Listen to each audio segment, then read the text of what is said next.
In this video, I'm going to show you how to connect CJ Dropshipping to Shopify. Let's get started. So in order to do that, what you can do is you can head over to your Shopify admin dashboard, and then in here, just scroll out until you reach this Add App. So click on Add Apps, and then in here, you can also already see the CJ Dropshipping. But if you can't already see it, what you can do is you can click on the Shopify App Store right here, and then search in here for the CJ Dropshipping that we are talking about. So just click on this right here. As you can see, it is actually recommended already because it is such a popular app. But if you can still see it, you can head over and then just try to search for it. In here, click on CJ Dropshipping. And then in here, you should be able to see the results, which is this one. So just click on this. And then once you have clicked on this, you can also see the install button. So click on the install right here.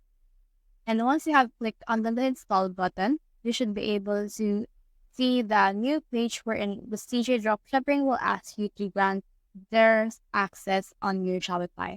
Click on this install button right here. And then once you have done that, it will direct you to the CJ Dropshipping account right here, wherein you can actually create another account, or you can already register, or you can log into your actual account already in CJ. So as you can see right here, I already have here a CJ account, so I can just head over and click on authorize right here and click on confirm in order to connect my CJ account to my Shopify right here. So click on authorize again. Then as you can see, it will ask you to log in for this. So you can just head over and then log in your account right. So for me, I just use Google Forms right here. So I'll just head over and connect my actual CJ account through Google. So as you can see right here, this is now my account. And for example, I want to add a computer or office supplies right here. I can just head over and then just choose the category that I want. And in here, I can show in here some categories. So for example, I want to add this little cute thing right here. I just need to click on this list icon. Then once I click on the list icon right here, as you can see, it will show you this page right here of what this page will look like. And it will direct you again to the listing process. So you can see in here the manual listing, and then in here you can see this right here. So you just need to choose which store you want to integrate it into. So just click on that actual store. Then you can also charge that. And then under this variant pricing, you can also head over and then change the variant price for this. So for me, I'll just put in $20, for example.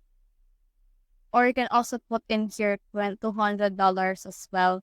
And you need to make sure also that you need to confirm it. You can also see the recommended listing price, which is this one right here. So after that, after you actually edit out anything that is relevant for this, you can actually just list it right now. So you can also enter in here a vendor if you want. So after that, head over and click on list now. And as you can see, this is actually listing it on my actual store. So you can just wait for that to finish the listing process. So you can head over and then try to refresh this again if this is not working. But after you have done everything, it will be added to your store. So that's the whole process. If you have found this video helpful, simply leave a like below or subscribe because it helps me reach more people. See you soon.